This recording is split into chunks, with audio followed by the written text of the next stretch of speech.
Chapter 1. Society's Effect on the Mind. Ask yourself this: what do I need to improve my life? What do I need in order to feel fulfilled, content, and happy?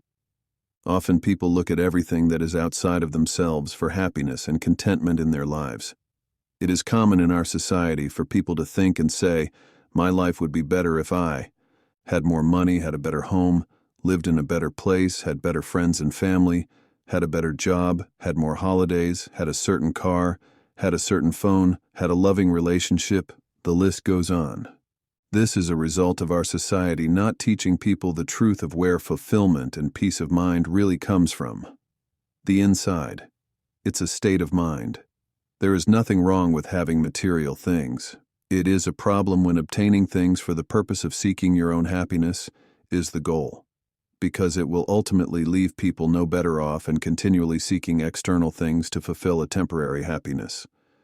If the person or thing someone has attached their happiness to is gone, so too does the happiness. Advertising is used to sell people a false contentment with the general message that says, "If you buy my product or service, you will feel better." And in some cases, that can work in the short term. However, think about how quickly the pleasure of having something new wears off. It is not a lasting state of mind. You are then still left with a void within, or inner turmoil if that is something that you have been struggling with. Often a cycle can begin when people continuously shop to get their next pleasure fix, even though it never lasts. Yet each time they do so, their focus is temporarily away from their lives and troubles. They feel good from a dopamine release in the brain, which is why this can be an addictive form of escapism. We can see this clearly with the explosion of massive credit debts across the westernized world, yet people are often less happy now than they were in previous decades. Many people live lives of quiet desperation and misery by being at the whim of our culture's attitude towards what is needed for a good life. Often, nothing could be further from reality. It seems a paradox, but by giving up more things, you are generally happier if you seek inward fulfillment through activities that stimulate you and interest you. Being self-reliant on your own needs the best you can. Many people turn to others and things for their fulfillment and even escapism from themselves. Television is also a very big part of this, where many people endlessly consume mindless content as a form of escapism from themselves and their lives. As a result, another day passes where they are still living a life of mediocrity, frustration, and despair by not living the life they really desire. Subjecting ourselves to conditioning of a certain way of thinking through what we see and what we learn from television and movies can be damaging. Online websites such as YouTube are a big part of this as well. If it is not the video content itself, then you can read it in the comments section. Hateful, aggressive speech towards others and social media such as Facebook also contributes to this. People have commented to me how they feel inadequate in their own lives based on what they see their friends doing on Facebook. This causes a distortion in our minds, again leading to negative feelings within us about our own lives. A big reason for this has to do with beliefs we hold deep within our subconscious minds that then surface to our conscious level of the mind, telling us we don't have it in us to live a fulfilled, joyful, and contented life.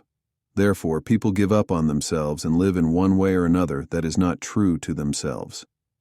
This is what is called a false belief, yet it is so ingrained into many people who are either too afraid to try or give up at the slightest setback in their attempts. It is thought that failure in our society is a terrible thing, yet failure is a big part of success. You learn more from failure than success. This is where we actually gain more skills, knowledge, wisdom, and most importantly, learn about ourselves. It is these challenges that reveal deeper aspects of our nature to ourself. If you were to always succeed in everything all of the time, then what have you really gained? It is through failure that we can then enjoy and appreciate our successes. Otherwise, if everything always worked out, then life would become mundane and success would be meaningless. Reading about many great successful people, they have always understood this and failed many times in different ways before they obtained success. It is always a good idea to redefine what is meant by words like success. Asking the average person what they think it means Answers usually revolve around money and material wealth. Yet success is a mindset, and it is not only the result necessarily of end goals being achieved, but through the determination not to give up, even in spite of great adversity. Success for many may not even have a material or financial aspect to it at all. It is obvious why we can see so much mental suffering in our society just from some of these factors alone. People feel like failures, that they are not good enough, and that they must keep striving towards things that deep down aren't in alignment with their nature. There is also a sense of personal expectancy to have or do things based on other people's opinions and judgment, using society's values as a measuring stick. Some people flourish in this system we have set up, yet many don't, and as a result we see high levels of depression and anxiety. Many elements of our society put stress on you, including the feeling one needs to look better, have a better job, have better clothes, eat only certain kinds of foods, use only certain kinds of medicines, and the desire and need for greater financial means. Through the news, they create a sense of fear of the world and of each other by portraying the world as a terrible place to be in, by focusing only on negative aspects. In politics and religion, they create fear and division and dependency. Fear of each other, division and separation through our cultures and beliefs, dependency on them to save you in this life and make you believe you need them as a way to control you. As you are exposed more and more to these things, without a way to counteract the effects on your psyche, your mind can be affected on a very deep and profound unconscious level, potentially resulting in mental problems as a major side effect. I hope you are beginning to get the picture here of some negative effects our modern culture has on people in different ways. You may be wondering the point of everything you have just read. I am making you aware of all the factors in our society that fill your mind with so much pressure to be a certain way that it creates anxiety and depression within people as they struggle to keep up or feel badly for not living up to expectations. Awareness is the beginning to taking back control of your mind and therefore your life. Knowing a little bit about what I have written in this first chapter, I will demonstrate what I did with this knowledge. At the time I undertook practicing all I wrote in this book, I was single and I lived alone, with little contact with others on a regular basis. For me, being alone allowed me to really immerse myself into living out these practices without the distraction of others around me. This can be helpful, but also for those that feel lonely. This may not feel as advantageous as it did for me. Looking back, when I first lived alone, I too felt lonely for a short period until I changed my thinking and outlook on the situation. I will go into that later in the book. This first step was to take inventory of all the negative aspects within my daily life. Looking at what I would usually do in the average day and even week, I had to ask myself, where did I go, what did I do, and how did I spend my time? Next, I had to analyze and contemplate how anything in these environments negatively impacted me. For instance, did reading about, discussing, or watching a certain topic upset me or make me angry, fearful, anxious, or upset? Are there people I interacted with whose very presence sparked a negative feeling within me? When I found the negative effects of things, people, and places in my life, I decided to either limit my exposure to them or eradicate them from my life altogether. This may seem extreme. However, I found I had to do this if there was anything causing me distress in any way in my life, as it affected my mental state otherwise. I am not advocating running from your problems in your life, as you will learn through this book. I discovered I needed to face my issues to find total peace of mind, and a part of that was looking at the aspects that did not support a healthy state of mind. All things that cause emotional stress create a process of thoughts that then loop in our minds, feeding back scenarios of what has happened and what may happen, furthering the stressful state of mind. If this continues, it then leads to greater negative emotional states and even health issues in the body over time. It is not always an easy task, nor possible in all circumstances, to eliminate all that is negative. Some things that challenge us can at times be good for us, because that is how we grow. Yet there is a difference between challenges that help us grow in a positive way and ones that cripple and paralyze us. Relations with people are the trickiest in this regard, because it may be family members, fellow students, or work colleagues. Ultimately, you need to decide how to manage these various relationships. There is always a solution to all problems. Or look at it this way. Every solution had a problem, so there is a way for you to resolve your issues. In this regard, I encourage you to learn as many perspectives as you can from others in regard to your particular issue. Once you have gained a varied perspective, think about it for yourself and what feels right for you. When things caused me negative emotion, I would ask myself why they affected me the way they did. This required taking time to think about it, preferably in silence by myself. Things did not always come to mind as to the reason why, yet practicing this exercise brought any negative aspects to my conscious attention. And I realized that to change anything that stressed me, I needed to first acknowledge where the stresses came from, then accept that the stress was an issue for me, and from there I needed to work on a solution.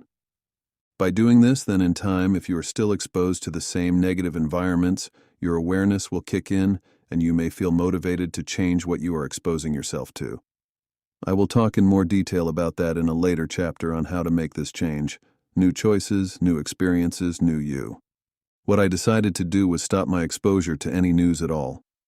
It affected me in that I would worry about the economy, government regulations, and about crime. In about a week of not having any exposure to it, I felt much better, and I have heard others say the same thing. Television was out completely. I haven't watched it for years, and I don't even have it connected in my house. I stopped watching movies with violence because I noticed how they desensitize people and normalize these graphic things. I used to love the 5-movie Rambo series, for instance. I loved the action, yet I decided I wanted my life to be one filled with peaceful, positive, and loving things. Note that the above also relates to video games. I played them when I was younger, yet they have the same effect as movies, if not more so, due to their interactive nature. I also avoided storylines based on traumatic experiences in horror movies. I noticed how they affected my emotions, even subtly. Think about how many people tense up in suspenseful scenes, coupled with the music. It feels surreal that people become frightened, sweat, and even sometimes scream. This is an interesting thing I learned, that the mind does not know the difference between something real or imagined. So, you are invoking these states through watching or even reading things. No thanks. Comedy was another thing in time I became aware of to be mindful of. I will talk about this more in the next chapter, but essentially exposing yourself to certain themes and words in a comedy, in time, will implant itself into your mind as a state of thinking. An example is of comedy that may go into joking about rape or pedophilia, and if you continually listen to topics of this nature, you will become desensitized to the topics. But on a greater scale, your mind alters how it processes information. Think of those that are disgusted by these topics. They think differently because their minds are not exposed to this content or way of thinking regularly. I used to listen to some extreme comedians, and I can still understand why people think they are funny. I just decided I preferred to focus my mind and attention on things that are beautiful, loving, and positive in the world. As a result, I have peaceful, loving, and beautiful thoughts because my mind does not have the other content to easily draw upon, because I take in more positive content than not. I have established a new mind. This also relates to music, and when I have listened to some of the lyrics in music, particularly rap and R&B, the lyrics are not always positive, and at times will put people down or even themselves. There are some kinds of music that can be disruptive to the mind, even if you enjoy it. I like many styles of music, and tastes do change in time, yet I noticed some music did not invoke a good feeling. Some music in itself sounds quite melancholic, and I recall at a younger age feeling depressed the more I listened to it. It's up to you to decide what is affecting you in a negative way, if at all. In time, I actually stopped watching movies altogether, and I replaced them with interesting documentaries I enjoyed, videos on how to make and do things, exercise and meditation videos, and positive audio about varying topics that helped me improve my life further. I replaced one thing for another. This may not sound appealing to you. It may sound like giving up too much. I know it may sound that way, but years after doing this, I do not feel anything is lacking at all. My life is richer than ever. Look at the results of putting this into practice. mental suffering that turned to a peaceful and joyous mind and life. It's up to you what you decide to do or not do. I am pointing out to you the effects of things on your mind, making you aware of them so that in time you may see for yourself with this awareness how these things impact the mind. Take some time to think about any factors in your life that make you feel this way. In terms of material things, some people feel a lot of pressure to buy certain things or brand name items. I have no issue with buying quality items, whether brand named or not, yet many feel compelled to buy a brand name just to fit in with others. I understand this, and it can be harder to see why this is an issue. Essentially, if your motivation to buy is to fit in, then you are a prisoner of society and your peers, which then adds further pressure onto yourself. There is a great quote in an ancient text called the Tao Te Ching that says, "Care about others' approval, and you will be their prisoner." This is a great statement of truth. To clarify, this quote is saying that if you do something or alter something about yourself to be liked or to fit in, you are under the control of others' thoughts and opinions of you. And by doing this, it is endless as you give away your power to others due to fear of being rejected.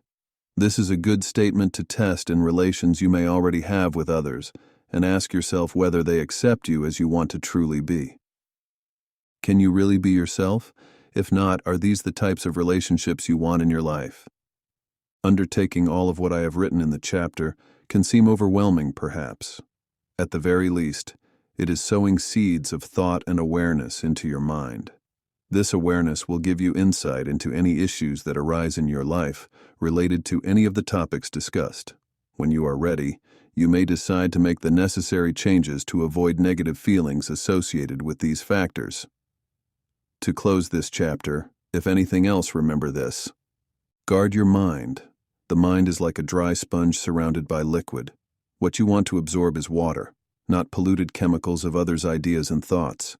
That being all things that create fear, division, dependency in your mind.